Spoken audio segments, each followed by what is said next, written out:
In the bustling streets of 18th century Paris, a brilliant young mind emerged from the corridors of intellectual prowess. Born François-Marie Arouet in 1694 to a distinguished lawyer, his destiny seemed predetermined for a life of legal pursuits. Little did the world know that this precocious soul was destined to reshape the cultural and philosophical landscape of his era, captivating hearts and minds under the name Voltaire. Who was Voltaire, and what made this man so successful and renowned?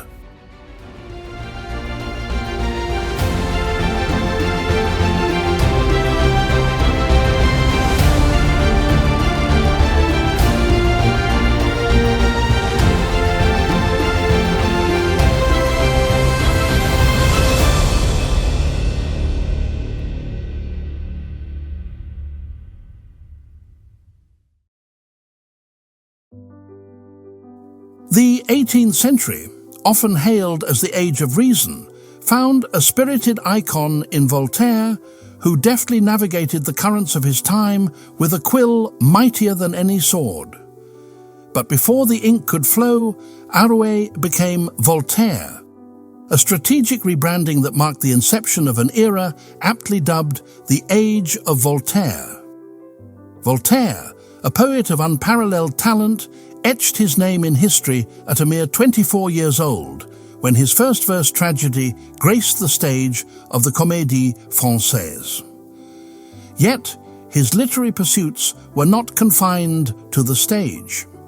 He embarked on an ambitious journey, weaving an epic poem around the French religious civil wars of the 16th century.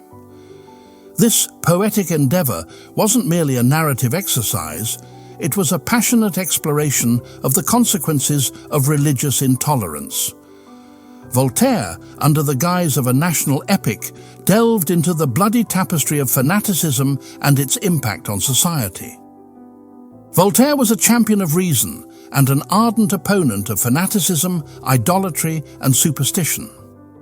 His disdain for the senseless violence fueled by religious doctrines resonated in his work, reflecting a deep-seated aversion to those who manipulated believers for personal gain. In a bold move, Voltaire sought to publish his poem about Henry IV, La Henriade, in London after facing resistance from the Catholic authorities in France. The result of his English escapade was the Letters Concerning the English Nation, a book that sent shockwaves through French authorities.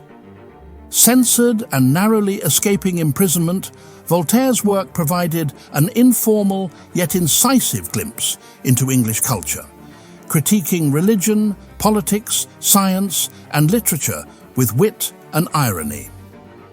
Voltaire's journey to England and the subsequent publication of his letters showcased not only his literary prowess, but also his courage to challenge prevailing norms. The Age of Voltaire, then, stands as a testament to a man who wielded words as instruments of enlightenment, forever altering the course of intellectual history. The core of Voltaire's message lies in celebrating diversity and the coexistence of multiple religions, which, he argues, fosters harmony among people. This perspective, while a subtle critique of France's dominant Catholic Church, underscores the importance of religious pluralism in societal stability. In his exploration of England, Voltaire engages with the ideas of luminaries like John Locke and Isaac Newton, whose concepts were then unfamiliar in France. Voltaire's skill in popularizing intricate subjects is evident as he seamlessly weaves the intellectual fabric of his time into his narrative. One enduring legacy of Voltaire's influence is his role in immortalizing a charming anecdote about Isaac Newton. Today, when we think of Newton, the image of an apple falling on his head comes to mind, a testament to Voltaire's storytelling prowess.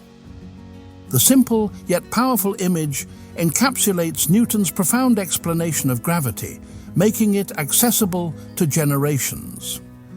Voltaire's impact extends beyond scientific anecdotes to literature, where he grapples with profound questions of good and evil in his iconic work, Candide, published in 1759.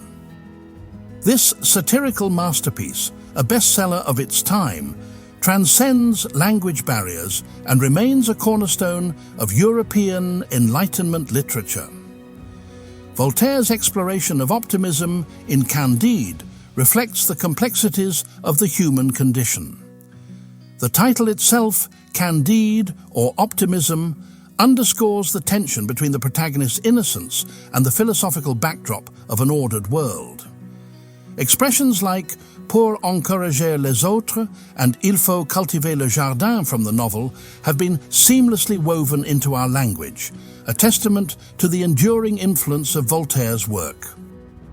Pangloss, the purveyor of breezy optimism, proves inadequate in the face of such enormities. Even Candide, initially swayed by Pangloss's outlook, eventually awakens to the harsh realities.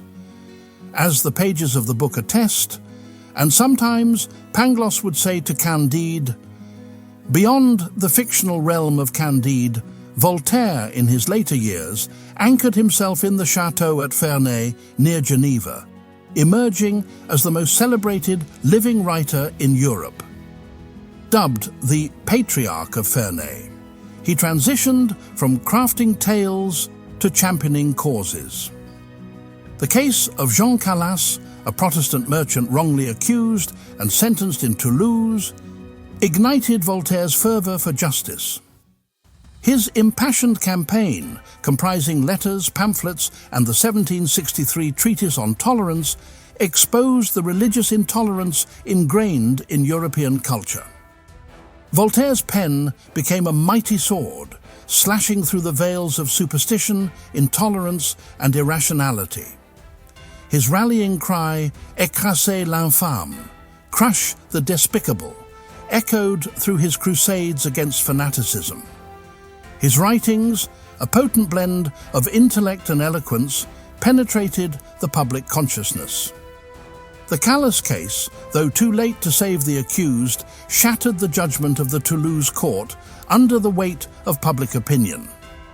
Voltaire, the self-proclaimed activist with a pen, wielded his words to reshape thoughts and behaviors. His legacy extends beyond his fervent crusades. He remains a luminary in the ongoing discourse on religious toleration. The famous quote, often attributed to him, but actually coined by an Englishwoman in 1906, encapsulates the essence of Voltaire's ideals. "I disapprove of what you say, but I will defend to the death your right to say it." This mantra of tolerant multiculturalism, whether authentically his or not, resonates as a fundamental truth in our cultural fabric.